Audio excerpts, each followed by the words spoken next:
ಅಂತ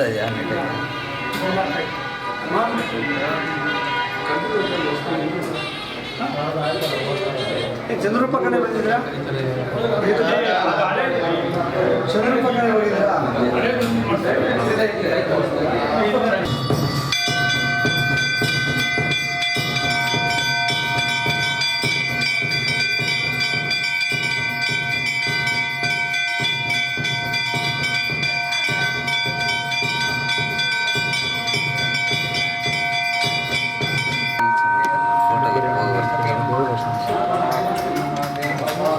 ಬನ್ನಿ ಸರ್, ಇದು ಎಲ್ಲ ನೋಡಿದ್ದು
ಸರ್, ಇವತ್ತು ಗೋವಿಂದರಾಜ ಸ್ವಾಮಿ ದೇವಸ್ಥಾನದಲ್ಲಿ ವಿಜಯನಗರ ಗೋವಿಂದರಾಜನಗರ ಕ್ಷೇತ್ರದ ಕಾರ್ಯಕರ್ತರು, ಇಲ್ಲಿ ಏನು ಅಧ್ಯಕ್ಷರು ಅಂತ ಇದ್ದಾರೆ, ಎಲ್ಲ ವಾರ್ಡಿನ ಅಧ್ಯಕ್ಷರು ಎಲ್ಲರೂ ಬಂದು ದೊಡ್ಡವ್ರಿಗೆ, ಕೃಷ್ಣಪ್ಪಾಜಿಯವ್ರಿಗೆ, ನಮ್ಮ ದೀಪಣ್ಣವ್ರಿಗೆ, ಪ್ರಿಯಕೃಷ್ಣ ಸರ್ಗೆ ಯಾವುದಾದ್ರು ಒಂದು ಕ್ಯಾಬಿನೆಟ್ ಪೋಸ್ಟ್, ಒಂದು ಉತ್ತಮವಾದ ದರ್ಜೆ ಒಂದು ಸ್ಥಾನ ಸಿಗಲಿ, ಸಚಿವ ಸ್ಥಾನ ಸಿಗಲಿ ಅಂದ್ಬಿಟ್ಟು ಈಗ ಪೂಜೆ ಹಮ್ಮಿಕೊಂಡಿದ್ದೀವಿ.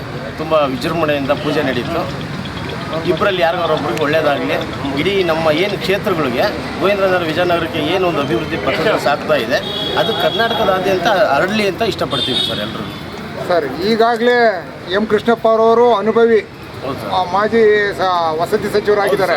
ಯಾವ ಸ್ಥಾನ ಸಿಗಬೇಕು ಅಂತ, ಸಚಿವ ಸ್ಥಾನ ಸಿಗಬೇಕು ಅಂತ ನಿರೀಕ್ಷೆ ಇದೆ ಸರ್? ನಮಗೆ ಗೃಹ ಮಂತ್ರಿ, DCM ಅವ್ರದ್ದು, ಇಂಧನ ಸಚಿವರು, ಈ ಥರ ಯಾವುದೇ ಆಗಲಿ ಸರ್, ಒಂದು ಉತ್ತಮವಾದ ಒಂದು ಕ್ಯಾಬಿನೆಟ್ ದರ್ಜೆ ಸಿಗಬೇಕು ಸರ್. DCM ಸಿಕ್ಕಿದ್ರಂತೂ ಇನ್ನೂ ಎಲ್ಲರೂ ತುಂಬ ಇಷ್ಟಪಡ್ತೀವಿ ನಾವು, ಯಾಕಂದರೆ ಅದಕ್ಕೆ ಅವ್ರು ಕೇಪಬಲ್ ಇದ್ದಾರೆ ಅವರು. ಸರ್, ಇಬ್ರಿಗೂ ಚಾನ್ಸ್ ಸಿಗೋಂಥ ಒಂದು ಸಂಭವ ಇದೆಯಾ ಸರ್? ಸರ್, ಸಿಕ್ಕಿದ್ರೆ ನಮ್ಮಂಗೆ ನಮ್ಮ ಕ್ಷೇತ್ರ ಜನ ಖುಷಿ ಪಡೋಷ್ಟು ಯಾರೂ ಇರಲ್ಲ ಸರ್. ಸಿಕ್ಕಿದ್ರೆ ಇಬ್ಬರು ಕೂಡ ಇದು ಮಾಡ್ತಾರೆ. ಮತ್ತೆ ಬೇರೆ ಥರ ಏನಾದರೂ ಅಪೇಕ್ಷೆಗಳು ಇಟ್ಕೊಂಡಿದ್ದೀರಾ? ಯಾವುದೇ ರೀತಿ ಅಪೇಕ್ಷೆ ಇಲ್ಲ ಸರ್. ಒಳ್ಳೇದಾಗಲಿ, ಆ ದೇವ್ರ ಮೇಲೆ ನಂಬಿಕೆ ಇಟ್ಟಿದ್ದೀವಿ, ಪೂಜೆ ಮಾಡಿದ್ದೀವಿ. ಒಂದು ಒಳ್ಳೆ ರೀತಿಯಲ್ಲಿ ನಾಳೆ ಏನು ಒಂದು ಒಳ್ಳೆಯ ಒಂದು ನಿರ್ಧಾರ ಬರುತ್ತೆ ಅಂತ ನೋಡಿಕೊಂಡು ಇನ್ನು ಮುಂದಿನ ದಿನಗಳಲ್ಲಿ ಬೇರೆ ಆಲೋಚನೆ ಮಾಡ್ತೀವಿ ಸರ್ ಎಲ್ಲರೂ ಸೇರಿ. ನಿನ್ನೆ ಮಾರುತಿ ಮಂದಿರದಲ್ಲಿ ಒಂದು ವಿಶೇಷವಾದ ಒಂದು ಪವಾಡ ನಡೀತು ನಿನ್ನೆ. ಹೌದು ಸರ್, ಬಲಗಡೆ ತುಳಸಿ ಹಾರ ಏನಿದೆ ಅದು ಬಲಗಡೆ ಬಂತು. ತಾವು ಕೂಡ ಎಲ್ಲರೂ ಇದ್ರಿ, ಪ್ರತ್ಯಕ್ಷ ಸಾಕ್ಷಿಗಳಾಗಿ ನೀವು ಇದ್ರಿ, ನಿಮ್ಮ ವಿಡಿಯೋಗಳು ಇದ್ವು. ಅದೊಂದು ಖುಷಿಯಿಂದ ಹೋಗಿದ್ದೀವಿ. ಇವತ್ತು 2ನೇ ಬಾರಿ ಇಲ್ಲಿ ಎಲ್ಲರೂ ಸೇರಿ, ಇಲ್ಲೂ ಅಷ್ಟೇ ಸರ್. ಈ ಗೋವಿಂದರಾಜ ಸ್ವಾಮಿ ಅನ್ನೋದು ಇಲ್ಲಿ ಇಡೀ ಗೋವಿಂದರಾಜನಗರಕ್ಕೆ ಇರೋದು. ಕ್ಷೇತ್ರದ ಪ್ರಿಯಕೃಷ್ಣ ಅವರ ಪರವಾಗಿ ಎಂ ಕೃಷ್ಣಪ್ಪನವರು ಮತ್ತು ಏನು ವಿಜಯನಗರ, ಗೋವಿಂದರಾಜನಗರ ಮತ್ತು ಬೆಂಗಳೂರಿನ ಏನು ಎಲ್ಲ ಕ್ಷೇತ್ರಗಳಲ್ಲೂ ಕೂಡ ಅವರು ಒಳ್ಳೆಯ ಹೆಸರಿಟ್ಕೊಂಡಿದ್ದಾರೆ. ಅದೇ ರೀತಿ ಎರಡು ನಮ್ಮ MLC ಆಗಿ ಕೃಷ್ಣಪ್ಪನವರು ಮತ್ತು MLA ಆಗಿ 5 ಬಾರಿ ಗೆದ್ದಿದ್ದಾರೆ. ಅದೇ ರೀತಿ ಇನ್ನೂ ಹಲವಾರು ಎಲ್ಲ ಥರದ ಒಂದು ನಮ್ಮ ಪ್ರಿಯಕೃಷ್ಣವ್ರನ್ನ 3 ಸಾರಿ ಗೆಲ್ಲಿಸ್ಕೊಂಡಿದ್ದಾರೆ. ಅದರಿಂದ ಪ್ರಿಯಕೃಷ್ಣವರು ಮತ್ತು ಕೃಷ್ಣಪ್ಪನವರು ಒಳ್ಳೆಯ ಉತ್ತಮವಾದ ಕೆಲಸನ ನಮ್ಮ ಸ್ಥಳೀಯವಾಗಿ 2 ಕ್ಷೇತ್ರದಲ್ಲಿ ಒಳ್ಳೆ ಕೆಲಸನ ಮಾಡಿದ್ದಾರೆ. ಈ ಒಳ್ಳೆ ಕೆಲಸ ಇಡೀ ರಾಜ್ಯಕ್ಕೆ ವ್ಯಾಪಿಸಬೇಕು. ರಾಜ್ಯದ ಜನರು ಕೂಡ ನಿರೀಕ್ಷೆ ಮಾಡ್ತಿದ್ದಾರೆ. ಅವ್ರಿಗೆ ಅಭಿಮಾನಿಗಳು ಇಡೀ ಕರ್ನಾಟಕ ರಾಜ್ಯಾದ್ಯಂತ ಇದ್ದಾರೆ. 224 ವಿಧಾನಸಭಾ ಕ್ಷೇತ್ರಗಳಲ್ಲಿ ಅತ್ಯಂತ ಶ್ರೀಮಂತ ಶಾಸಕರು ಅಂದರೆ ನಮ್ಮ ಎಂ ಕೃಷ್ಣಪ್ಪನವರು ಹಾಗೂ ಪ್ರಿಯಕೃಷ್ಣ ಅವರು. ಶ್ರೀಮಂತರು ಅಂದರೆ ಹಣದ ಶ್ರೀಮಂತರಲ್ಲ, ಗುಣದ ಶ್ರೀಮಂತರು ಹಾಗೂ ದಾನ ಧರ್ಮ ಮಾಡುವಂಥ ಹೃದಯ ಶ್ರೀಮಂತಿಗೆ ಇರ್ತಕ್ಕಂಥ ಶ್ರೀಮಂತರು.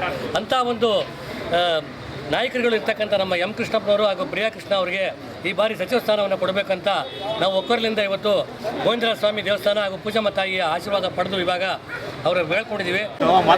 ನೋಡ್ತಾ ಇರ್ಬೋದು, ಈಗಿನ ಕಾಲಘಟ್ಟದಲ್ಲಿ MLA ಆದಂಥವ್ರು ಏನು ಮಾಡ್ತಾರೆ, ಮಂತ್ರಿಗಿರಿಗೋಸ್ಕರ CM ಆಗೋರು ಹಿಂದೆ ಓಡಾಡ್ತಾರೆ, ಡೆಲ್ಲಿಗೆ ಪಯಣ ಮಾಡ್ತಾರೆ, AICC ಅಧ್ಯಕ್ಷನ ಮೀಟ್ ಮಾಡಕ್ಕೆ ಹೋಗ್ತಾರೆ. ಬಟ್ ನಮ್ಮ ಶಾಸಕರು ಗೋವಿಂದರಾಜನಗರ ಮತ್ತು ವಿಜಯನಗರ ಶಾಸಕರು ಯಾವುದೇ ಥರ ಏನಂತಾರೆ ಅವರಿಂದ ಇವರಿಂದ ಓಡಾಡಿ ನಾವು ಕ್ಯಾಬಿನೆಟ್ ಮಿನಿಸ್ಟರ್ ಆಗಬೇಕು ಅಂತ ಓಡಾಡ್ದವರಲ್ಲ. ಅವರು ಸದಾ ಜನಪರವಾದಂಥ ಕೆಲಸಗಳನ್ನ ಮಾಡಿ ದೀನದಲಿತರಿಗೆ, ಮಹಿಳೆಯರಿಗೆ, ಮಕ್ಕಳಿಗೆ, ಕಾರ್ಮಿಕರಿಗೆ ಒಳ್ಳೆ ಕೆಲಸಗಳನ್ನ ಮಾಡಿ ಅವರಿಗೆ ಕೈಲಾದಷ್ಟು ದಾನ ಧರ್ಮಗಳನ್ನ ಮಾಡಿ ಅವರ ಹೃದಯ ಶ್ರೀಮಂತಿಕೆಯಿಂದ ಇವತ್ತು ಜನರ ಮನಸ್ಸಲ್ಲಿ ಚಿರಸ್ಮಯಿಯಾಗಿದ್ದಾರೆ.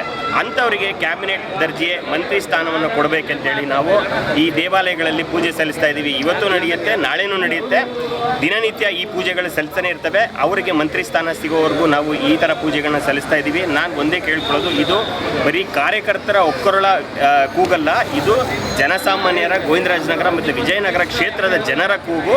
ನಮ್ಮ ಶಾಸಕರಿಗೆ ಮಂತ್ರಿ ಸ್ಥಾನ ಕೊಟ್ಟರೆ ಅವರು ಇನ್ನಷ್ಟು ಜನಪರವಾದಂಥ ಕೆಲಸಗಳನ್ನ ಮಾಡ್ತಾರೆ, ಇನ್ನಷ್ಟು ಬಡವರಿಗೆ ಸಹಾಯ ಮಾಡ್ತಾರೆ.